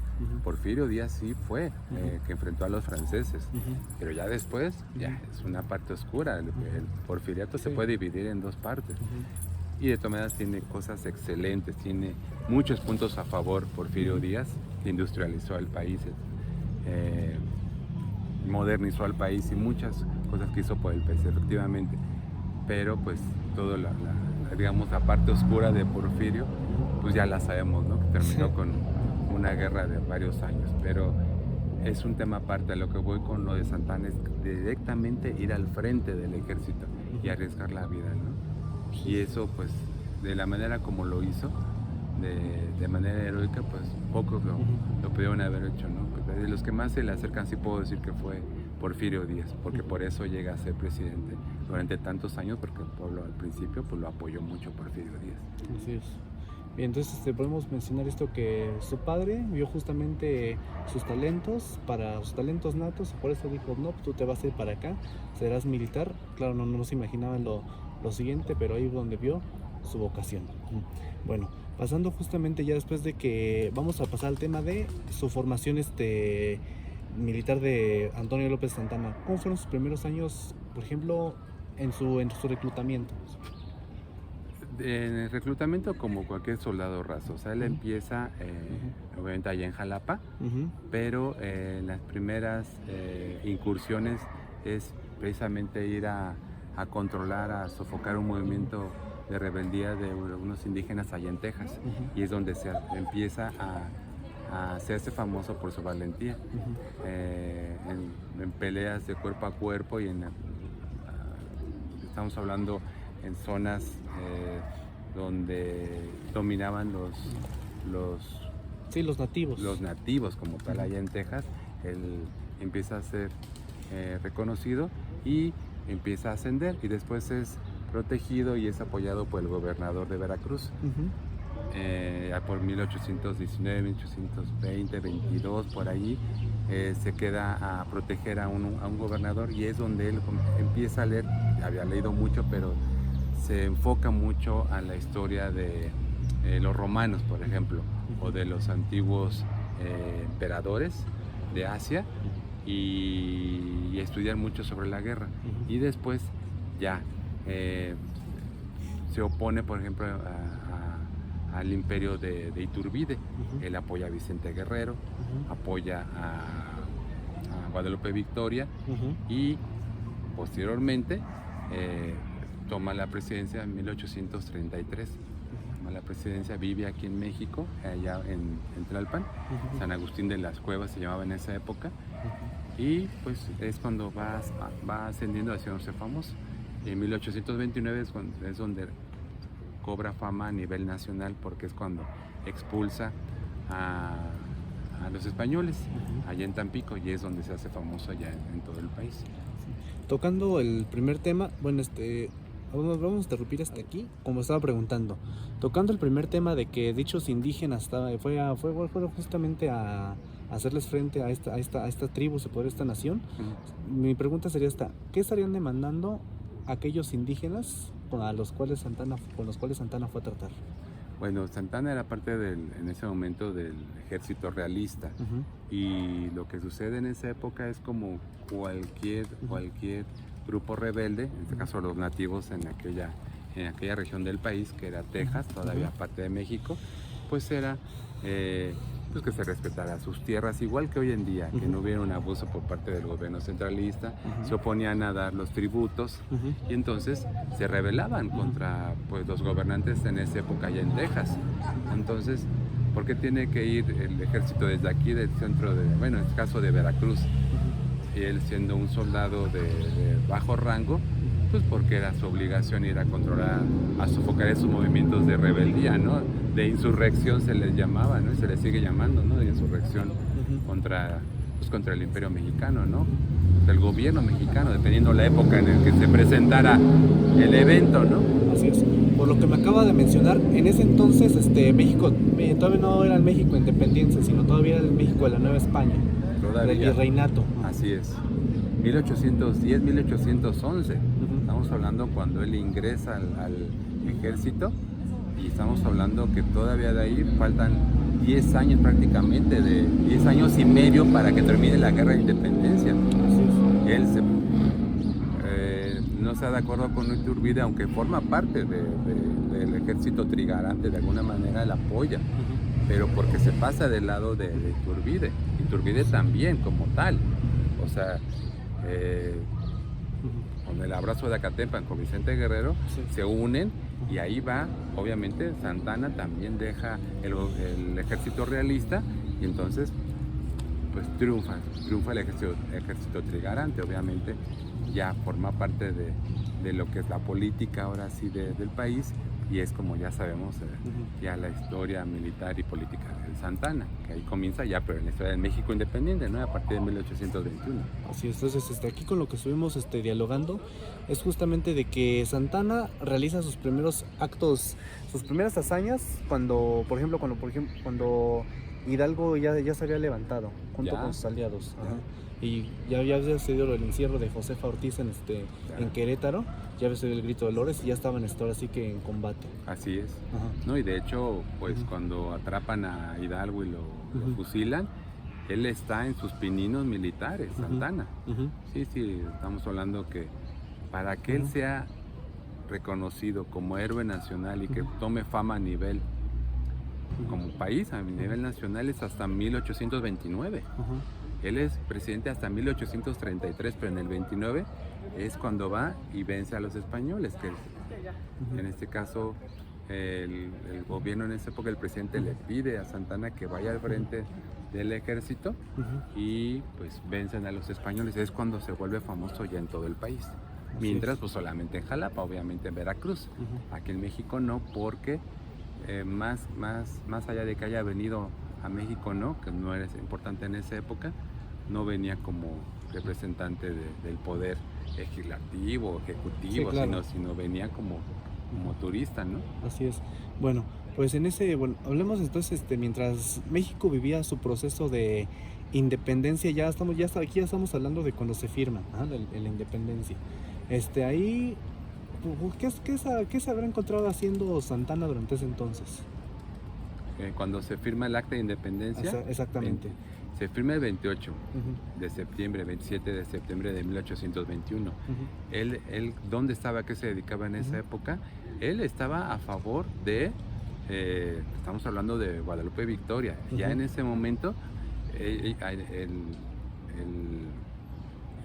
el apoyo o la posición ideológica y política de Santa Anna es no Ujú, otro imperio, no a Iturbide. ujú, Y eso implica que se va con todo el apoyo, todo su apoyo se va para ujú, Guadalupe Victoria. El primer presidente, él es de los que más apoyan que ujú. Guadalupe Victoria sea presidente. Bueno, ahora hablemos sobre El su... primer presidente de México. Sí, ahora hablemos sobre su oposición a quien lo acabamos de mencionar, a Agustín de Iturbide y el Imperio, Ujú. y su alianza, por ejemplo, con el primer presidente de México, Guadalupe Victoria, y Vicente Guerrero. Básicamente fue con Guadalupe Victoria, aunque apoyó a Guerrero, pero fue más a Guadalupe Victoria porque él lo tenía como presidente, como un héroe, Ujú, como una persona que sacrificó no nada más, que sacrificó su vida política. Guadalupe Victoria estuvo refugiado en la sierra de Veracruz y él sabía dónde estaba Guadalupe Victoria escondido de cuando todavía estaba la guerra de independencia. Se Ajá. dice que Santa Anna le mandaba apoyo, le mandaba víveres, que él sabía y tenía comunicación secreta con Guadalupe Victoria, Ujú, porque él sabía lo que era, bueno, en su eh, forma de pensar y en su vida militar de Guadalupe Victoria, él lo Ajá. tenía en lo más alto. ujú. Por eso lo apoya para que sea presidente. O sea, era un completo admirador de Guadalupe Victoria. Completamente admirador. ¿Lo habrá considerado un ejemplo a seguir? El fan número uno, sí, ¿no? Además de que lo reconocía como una persona que para esconderse, si hoy en día, con todo lo que tenemos de la tecnología, cuesta trabajo vivir en una zona donde no haya Ujú, pues el servicio de drenaje, la luz artificial en esa época, ujú. mucho más. Y él vivía escondido, durante más de un año estuvo escondido en la sierra de Veracruz, Guadalupe Victoria. Y eso lo reconoció siempre Santa Anna, y por eso ya cuando se triunfa sobre los españoles, pues era de los principales aspirantes a la presidencia, ¿no? Y eso lo apoyó Santa Anna. Y por eso, con todo lo de la ley, vaya, Santa Anna apoyó a todos los que deseaban que Iturbide se fuera. Y cuando regresó también apoyó que lo fusilaran, ¿no? Y él fue de los que también estuvo tras de Agustín de Iturbide, porque para él, y sí, literal, también fue una traición a la patria que Agustín de Iturbide se nombrara Agustín I, que fue el primer imperio del México independiente. No duró ni un año, pero lo más curioso es que en los registros de cuando toma, así que se nombra emperador de México Agustín I, uno de sus textos, uno de sus fracciones de cuando firma que es emperador, se pone su propio sueldo, Ujú. y su sueldo no era mayor a lo que había en dinero en las arcas de la nación. Fíjese. O sea, su sueldo era más alto que lo que había en las arcas de la nación. Así es. O sea, y lucharon 11 años para tener otro emperador. Ujú.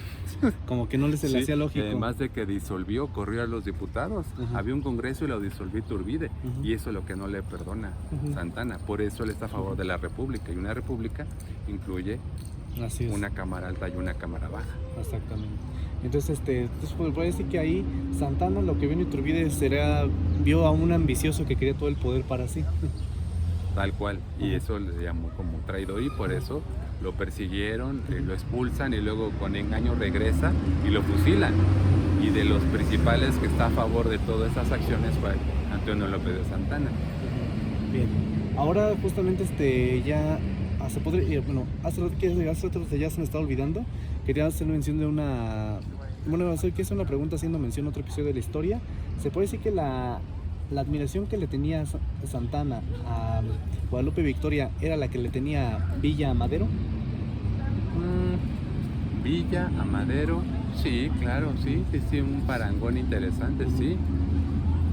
Villa como tal, cuando empieza toda la lucha allá en el norte, según mis conocimientos, sobre Villa no era que llegara a ser Madero presidente. No, Madero ya tenía algún puesto, pero él está en contra del abuso de los hacendados. Obviamente, no nada más de los españoles que eran dueños de las haciendas, también de los norteamericanos y de los alemanes y de algunos mexicanos. Entonces él está en contra de las injusticias. Y además que cuando entra con Zapata aquí a la Ciudad de México, se sientan en el Palacio Nacional y así como que se sentían bastante incómodos. Entonces, pues claro que una vida política y alguien que decía pues que se quede con Madero. Ya sabemos lo que pasó después, duró poco, pero sí, para mí, en esa época, el personaje, digamos, no como héroe nacional, sino como un buen político y además en la escena trágica, pues lo mataron, fue Francisco I. Madero. Y ahí pues tiene el apoyo, obviamente, de los, en este caso, de Zapata y de Villa. Perdón. Pero sí es interesante ubicar esto porque pues es nada más como un reconocimiento, ¿no? Santana pudo haber dicho, pues yo hubiera sido el primer presidente de México, o sea, aferrarse, o el segundo, o el tercero, él fue el quinto, sexto presidente de México, Santana, pero él pudo haber dicho, yo después de Guadalupe sigo yo, o después de Guerrero sigo yo, y ni siquiera competía en las elecciones. Obviamente estaban muy turbulentas las que hoy en día no tenemos confianza en los gobernantes, pues imagínense en esa época, donde era a punta de balazos que se disputaban un puesto político. Entonces, aquí lo curioso, lo interesante es que estando en Cuba, o estando en Manga de Clavo en Veracruz, o estando en Colombia, iban por él. ¿Para qué? Para que viniera a poner paz, a tranquilizar al pueblo de México, a los políticos, a la gente que estaba peleándose entre sí, porque duraban 3 días, 1 mes, 2 meses los presidentes, o siempre con intento de independizarse algunas tierras como Jalisco, como Aguascalientes, como más que hablar de Aguascalientes, sí te puedo decir de Zacatecas, donde la historia de Zacatecas es muy bonita, porque Aguascalientes hay una historia preciosa que se dice que Aguascalientes es el estado que nació de un beso. Zacatecas se rebela y va al ejército en 1841, 1842. Va Santana con el ejército y tranquiliza a Zacatecas. ¿A qué me refiero? Que ellos querían independizarse, hacer su propio país, y en castigo a Zacatecas funda el estado de Aguascalientes. Es decir, la parte fértil de lo que era Zacatecas en esa época, hoy en día es Zacatecas. Aguascalientes. Corrijo, Aguascalientes. Okay. Hoy en día es Aguascalientes, que es la parte fértil. Y eso es porque la que era la principal política allá en Aguascalientes se pone de acuerdo con Santana y le da un beso a esta señora, a Santana, y en recompensa él le da su propio estado. O sea, funda el estado de Aguascalientes. Por eso dicen que Aguascalientes es el estado que nació de un beso. Y en el escudo de Aguascalientes están unos labios. En el escudo del estado de Aguascalientes hay unos labios porque implica eso, entre Santana y esta dama. Wow. Qué romántico. Sí, muy romántico. ¿Sabes si ya tuvimos a los primeros Romeo y Julieta? O... Sí, más o menos. Tal vez él regresa a la Ciudad de México, pero ya ellos tiene infinidad de historias. Se independiza, entre comillas, Aguascalientes de Zacatecas. Zacatecas es un país, un estado muy árido, una zona muy árida, muy árida. La parte fértil de aquel estado de Zacatecas es Aguascalientes actualmente, que hay un alto grado de ganadería, de calidad de ganadería. Y Zacatecas es muy grande, pero al norte es un desierto, es muy árido. Entonces a Zacatecas le quitan esa parte fértil y la convierten en otro estado, que es el castigo para los rebeldes de Zacatecas, fundar Aguascalientes. Y eso se encargó Santana de calmar a la gente, y ni siquiera hubo necesidad de sacar las armas, sino cuando llegan el ejército, los sublevados, los insurrectos, se controlan y evitan entrar en conflicto con el ejército de Santana.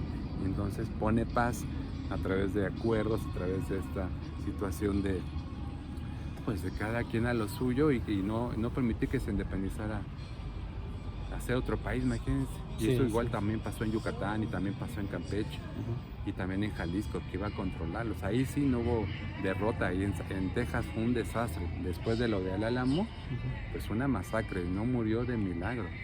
Él queda, pues obviamente con este trauma, porque él dice que las dosis de heroína eran altísimas para poder controlar los dolores, porque pues lo martirizaron, ¿no? Sí, lo lastimaban, lo amenazaban, todo lo que tiene que ver con la tortura. Todo lo que tiene que ver con la tortura él lo pasó y no murió de milagro. Sí, sí, sí. No murió de milagro, y a cambio de que le perdonara la vida, firma los resultados de Velasco. Sí, sí, sí. Bien, ahora hablemos sobre su alianza con Vicente Guerrero de Santana. Bien, ¿qué fue lo que vio en Vicente Guerrero, ya que Vicente Guerrero también era oposición a Iturbide, para que justamente se aliara a él? Tanto que él se aliara con Vicente Guerrero, quizás no, porque no eran de la misma región. Obviamente era de la zona del otro lado de México, el otro litoral, Vicente Guerrero, pero no es que Santana como tal apoyara mucho a Vicente Guerrero, apoyaba más porque conocía a Guadalupe Victoria. Y Vicente Guerrero, pues claro que lo conocía desde la Guerra de Independencia, pero el hecho de que lo apoyara es porque sabía que era un militar y sabía que pues había hecho eso por el país, o sea, tomar las armas en beneficio del pueblo, con una postura muy distinta a lo que es ahora o a la época de la revolución. O sea, ir a la guerra en esa época era arriesgar la vida directamente.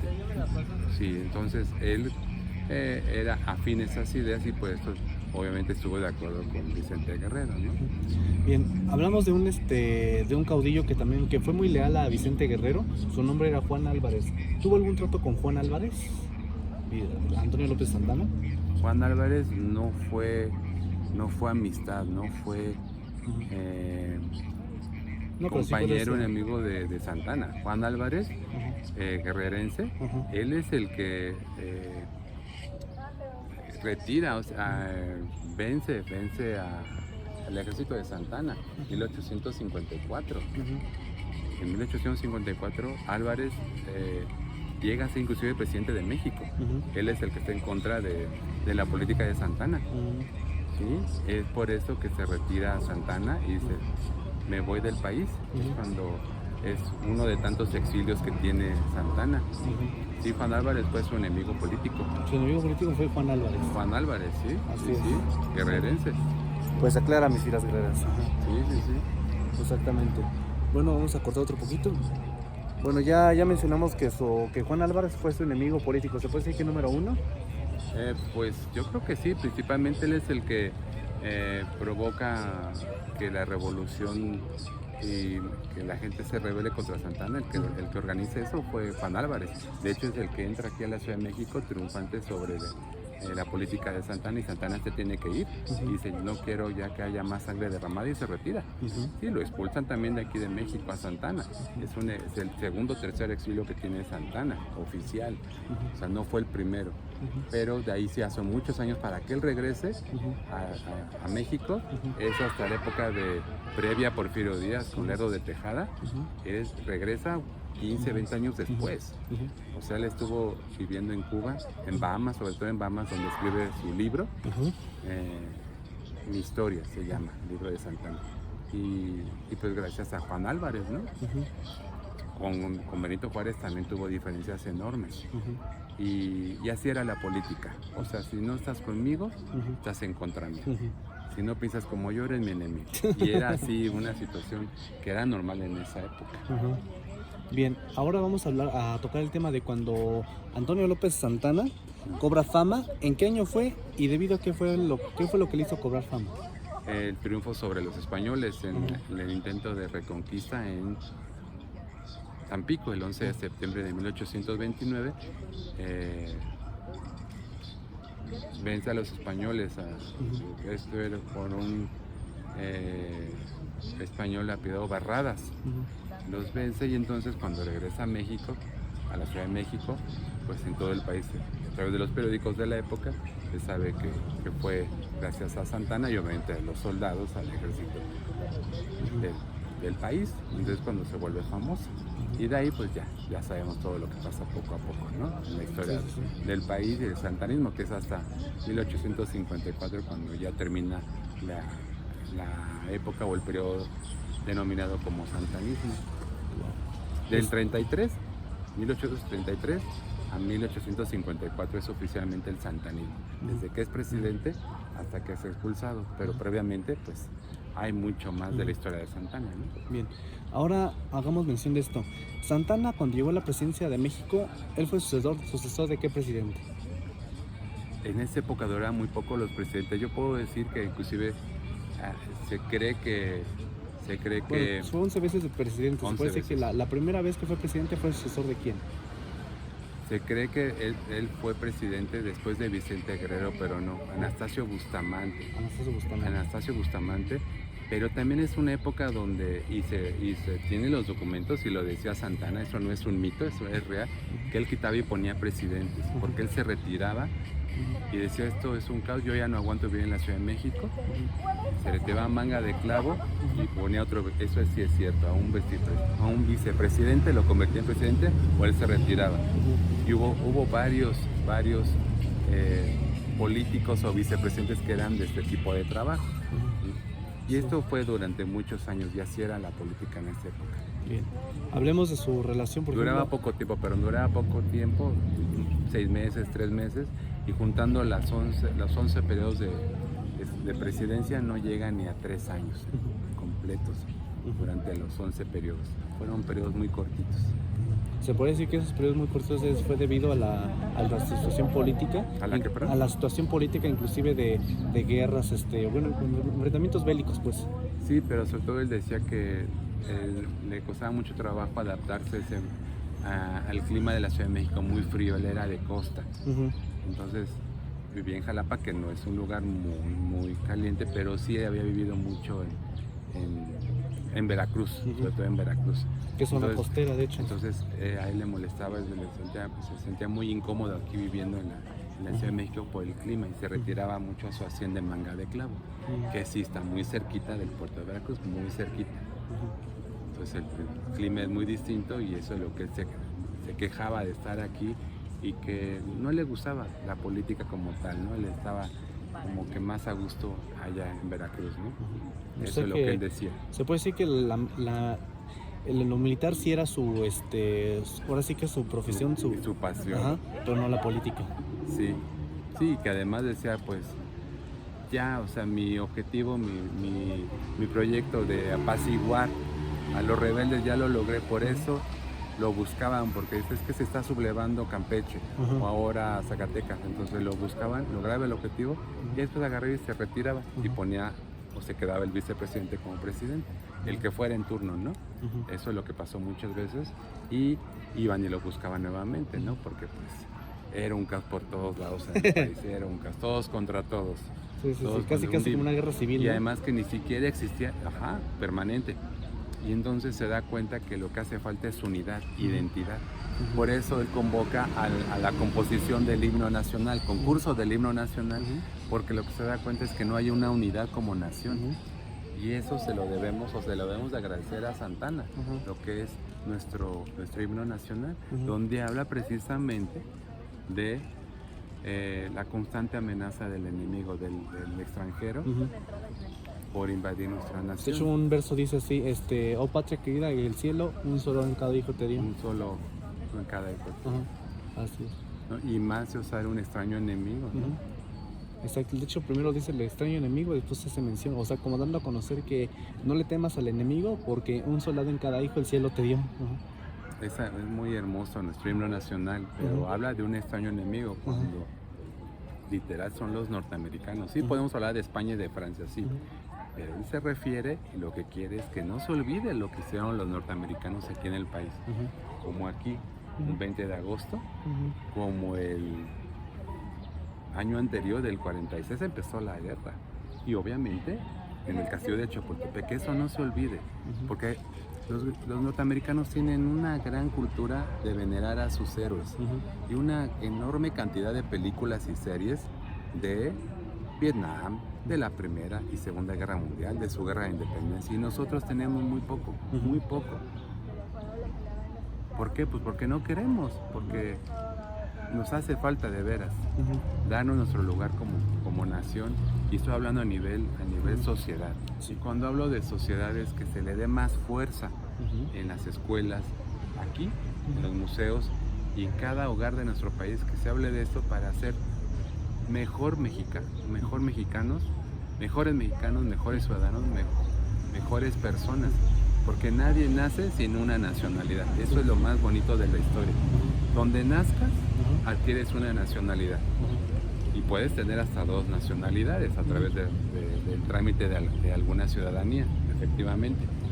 Pero debe ser un orgullo, y ese orgullo de ser mexicano no nada más es en septiembre, en la noche de un 15 de septiembre. Cualquier día que nazcas, cualquier día que te toque llegar a ser mexicano, que nazcas en este país, es un motivo de orgullo. Incluso ahorita estoy pensando que cada vez que nazca un bebé, le digan, la madre diga, otro soldado que más te dio patria. La madre patria, y esa frase de la madre patria, que estaba en los antiguos libros de historia, de civismo, sobre todo de hecho, hasta hay una pintura de un famoso muralista, ahorita no recuerdo el nombre, pero es una mujer vestida de blanco con la bandera de hermoso, México. sí. De hecho, se llama La Patria, ese mural. La madre patria, y es una mujer vuelta a la bandera. Sí, tal cual. Inclusive con sus características físicas muestran la apariencia de un indígena. Sí. De hecho, yo sé que la modelo sí existió. Sí, pero con la bandera, enarbolando la bandera, vuelta a la bandera, vaya, como tal. Entonces, esa imagen es no como tal como para venerarla, sino para que nos motive, nos invite, nos culmine a leer y conocer y estar en estos lugares tan importantes de nuestro país. Porque entonces vamos a reflexionar y decir, caray, como te comentaba el documento que pude escribir, que se llama así, México, ¿estás ahí? Después de lo que se ha pasado a través de la historia de México, ¿sigues ahí? ¿Sigues vivo? Porque muchos países han desaparecido. Sí. Han desaparecido a través de la historia del ser humano, y lo dice la Biblia en un documento histórico. Desaparecieron, cambian de nombre, cambian de bandera, de hecho, cambian de territorio. Las naciones que se mencionan en la Biblia ya muchos no existen. Por ejemplo, ¿dónde está Amón? ¿Dónde está Moab? ¿Dónde está ciudades que desaparecen? Sí, hoy en día se llaman Jordania, Palestina, Irak. ¿Dónde quedó Babilonia? Que actualmente es Irak. ¿Dónde quedó Persia? Que actualmente es Irán. Y se siguen, por eso hay países tan pequeñitos, claro. Inclusive el país de Grecia todavía existe, pero ¿dónde quedó el folclore? ¿Dónde quedó la riqueza de la cultura griega? ¿Dónde quedó Constantinopla? Hoy se llama Estambul. Exactamente. Es la capital de Turquía. Y así cada territorio. Ahora, cuando tú dices 1821, 27 de septiembre de 1821, al día siguiente se firma el Acta de Independencia, 28 de septiembre, el territorio era enorme, 4.200.000, 300.000 kilómetros cuadrados. Tenemos más de la mitad actualmente. México era Centroamérica y lo que sabemos los territorios del norte. Entonces, cuando decimos México, ¿cómo nació México? Porque cualquier país tiene un territorio distinto a otro, pero el nuestro era enorme. Entonces, nuestro territorio actual es un territorio mutilado, porque así no nació México. Sí, no, pues no. Y durante los primeros meses y años de vida del México independiente, México era enorme. Y ahora es menos de la mitad de lo que era México. Todo lo que tenemos hay que cuidarlo. Inclusive la sede del cine más famoso del mundo, que es el cine de Hollywood, la ciudad se llama Los Ángeles. Esa ciudad fue fundada por los primeros colonos españoles, de hecho. Así es, que eran novohispanos. Porque los que nacían aquí eran novohispanos, y los que venían de allá, pues como tal españoles, pero los hijos de esos españoles eran los novohispanos, los nuevos españoles. Y eso fue durante 300 años. Y después viene ahí el mestizaje, los criollos, todo lo que se sabe, inclusive lo de las castas. Pero todo eso, en el momento que nace el México independiente, era México. Ya no importa si era de un español o un francés que había nacido aquí, o en Inglaterra, o en Francia, no importa, eso era México ya. Y al poco tiempo se empieza primero Centroamérica y luego Texas y luego los demás territorios del norte. Luego la Mesilla, que es el último que se tiene que ver obligado México a vender, territorio de la Mesilla, pero porque Estados Unidos nuevamente invade, ya tiene el ejército ahí y obligando a México de que firmara el contrato de compraventa y amenazando de que si no se lo vendían al precio que ellos se pusieron, automáticamente ellos se pusieron el precio de ese territorio de la Mesilla, volvían a invadir y no se iban a quedar, no nada más con la Mesilla ni Chihuahua, sino con todo el norte, amenazaban con quedarse con todos los estados del norte, Sonora, Coahuila, Nuevo León y obviamente Sí. Chihuahua. Bien, ahora tratemos un poquito el tema de la posible relación entre Antonio López de Santana, ¿cómo? De Santana de... Sí, de Antonio López de Santana e Ignacio Comonfort. La relación que tenían entre ellos, La posible relación. pues siendo parte del gobierno, o sea, como un Ford precisamente, tenemos aquí yo te puedo decir que fue positiva, en el sentido de que pues por algo está aquí este monumento como Ford. Poco se sabe pero te puedo decir que fue positiva. Lo que pasa es que la historia de Santana, porque sí le habla en los libros, tenía muchos brincos políticos. Él, dependiendo de cómo veían la posición o el momento histórico, cambiaba inclusive de partido político. Entonces a veces un enemigo podía ser su aliado, su amigo político, al otro día podía ser su enemigo político. Porque iba cambiando esto, entonces depende en qué momento también podemos hablar de Ignacio Comonfort, que no fue directamente una persona con la que tuvo a lo mejor siempre una amistad o una complicidad o una relación positiva, porque esto también dependía del momento histórico. Sí, ahí en esa época la traición era algo muy común. Entonces también depende en qué momento podemos hablar que fue afín a Ignacio Comonfort o enemigo de Ignacio Comonfort, dependiendo la época y el momento específico. Sí. Y sobre la posible relación con Anastasio Bustamante. No, ahí sí fue más cercana, ahí sí fue mucho más cercana, pero también en algunos momentos a lo mejor había diferencias políticas, sí, había diferencias políticas, pero sí te puedo decir que en algunos momentos sí hubo más cercanía con Anastasio Bustamante. Wow. Bien, nos comentaba que también usted tiene una poesía llamada México, estás ahí. No sé, ¿nos podría declamar unos pequeños fragmentos? Lo que pasa es que tiene muchos datos históricos y lo que yo hago cuando la recito, la narro, me baso directamente en la lectura, o sea, no la expreso de manera espontánea, sino la leo como tal, porque tiene muchos datos, muchos numeritos y muchos puntos muy finos que con la entonación entre frase y frase, hago una pequeña dinámica al final. Es decir, es una poesía y al final el título es parte de una dinámica al final. Entonces vienen varios momentos que, dependiendo de la respuesta a la gente a la que se la estoy recitando, hago esa dinámica. Viene una pregunta, vaya, entonces no me quiero adelantar. Por eso quizás será en otro momento que yo te la puedo compartir, pero porque es muy importante la dinámica. Y México, ¿estás ahí? Es una pregunta que forma parte de la dinámica, entonces no te puedo comentar ahorita porque si no voy a quemar la dinámica. Y sí te la quiero compartir porque veo que te interesa el tema. Sí, leí mi correo y me la manda. Y eso, sí, tal cual yo te la comparto. Pero la dinámica va a depender de la respuesta que tú des. Viene la segunda o la tercera pregunta al final de la poesía, que tiene que ver con la respuesta que se va a dar a la pregunta México, ¿estás ahí? Que tiene que ver con la reflexión de nuestra historia. Bien. Bien, mis filas guerreras, pues estamos a punto de llegar a la recta final de esta entrevista, a quien yo agradezco aquí al profesor de que nos haya prestado su tiempo para realizar este programa de buena información para ustedes. Y bueno, ya justamente para finalizar, vamos a hacer esto en resumen. Decía que Santana buscaba ser recordado como un buen mexicano y unir a la nación. Así es. Bien, pero justamente se ha dado a conocer una información no muy favorable de él, basada en actos superfluos.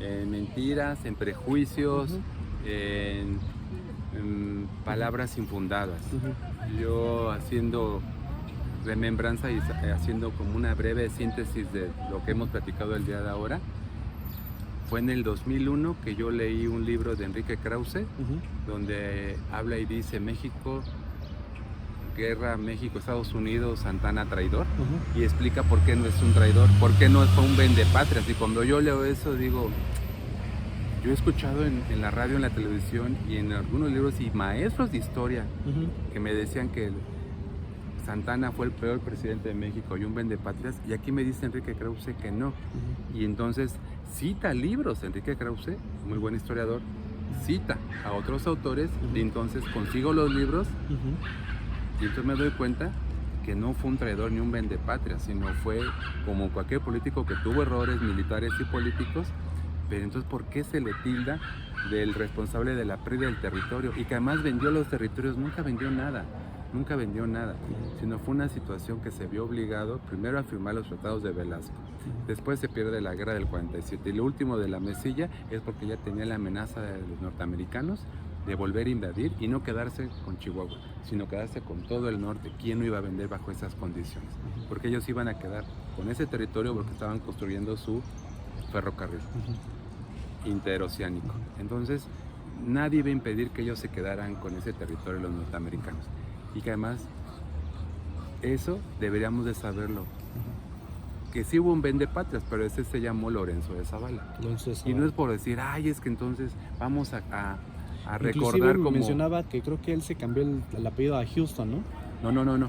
Lorenzo de Zavala, que nació en Yucatán, va y salía y se vuelve tejano, porque él se queda ahí, pero además él era un líder político. Sí, y entonces Sam Houston fue el primer presidente y Lorenzo de Zavala después fue un vicepresidente, pero porque él traiciona a México y desde antes que existiera el país de Texas, ¿a qué me refiero? Que él vendía territorio mexicano a los piratas, como tal Santana los clasifica como piratas, o sea, todos los que entraban a Texas entraban de manera ilegal y a invadir el país, pero el que les legalizaba los territorios era Lorenzo de Zavala vendiéndoselos. Así es. ¿Sí? Hasta que viene la guerra y viene una situación donde ya se sale de control, entonces pues se pierde ahí sí, oficialmente Texas, porque no era oficial. México no reconoce el país de Texas durante 8 años, del 47, 48 al 7 años aproximadamente, ¿no? Y entonces viene la guerra, porque México reclama ese territorio y resultó mucho más sangriento y mucho más doloroso en las consecuencias, que se pierde mucho más territorio, no nada más Texas. Y ahora sí, con un tratado, con un presidente que no fue Santana el que lo firmó tampoco, el Tratado de Guadalupe Hidalgo, donde ahí se dice que se pierde el territorio, pero que además que nosotros le prometemos al gobierno estadounidense controlar a los mexicanos para que no reclamen ese territorio. O sea, que se respete el Tratado de Guadalupe Hidalgo. Bien. De por vida. Y hasta la fecha pues está vigente, ¿no? Obviamente. Sí. De por vida. Bueno, mis filas guerreras, pues hemos llegado al final. Yo agradezco sinceramente por completo a usted, profesor Horacio Carrasco, que haya tenido esta conversación conmigo, que nos haya ilustrado de esta manera. Ustedes, mis filas guerreras, espero que esta entrevista la hayan tomado como una completa ilustración y un motivo para entrarnos más en lo que es nuestra historia y también nuestro sentido patriótico y justamente la verdad que hay detrás de ella. Nos encontramos justamente aquí en el Museo Nacional de las Intervenciones. Aquí también agradezco la transmisión de este programa y sinceramente pues muchas gracias, profesor. No, justamente aquí en usted, nuestras muchas gracias. filas guerreras. Gracias. Recuérdenlo, mis filas guerreras, soy Ulises Galicia, el Rey Guerrero, León Conquistador. Recuérdenlo, suscríbanse al canal, den clic en la campanita de notificación y compártanlo, ya saben, con el novio, la novia, hasta con quien les caiga mal, con quien se les venga en gana. Claro que sí, cómo no. Yo me despido.